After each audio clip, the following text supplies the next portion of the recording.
হেইয়া, গরুর চামড়াগুলোকে আজ ফেলে আরে দিব। আরে, কি এগুলো? এগুলো তো গরুর চামড়া।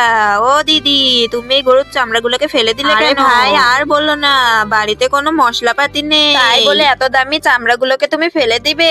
গরিবদেরও তো দান করে দিতে পারো। তাহলে তোমরা এগুলোকে নিয়ে যাও, রান্না হয়ে গেলে আমাকেও একটু দিও। চলো দাদিমা, চামড়াগুলোকে বাসায় নিয়ে যাই, মজা করে রান্না করে খাবো। এই বিউটি, কোথায় তুমি? দেখো কি নিয়ে এসেছি।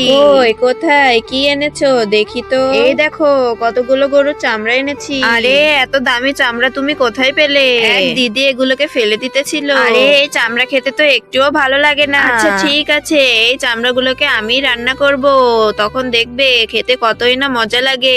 এইবার চামড়াগুলোকে ভালোভাবে পরিষ্কার করে ধুয়ে নিতে হবে।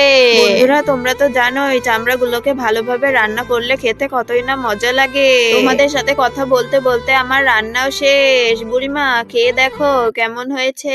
আরে দাদু ভাই, তোমার হাতে তো জাদু আছে।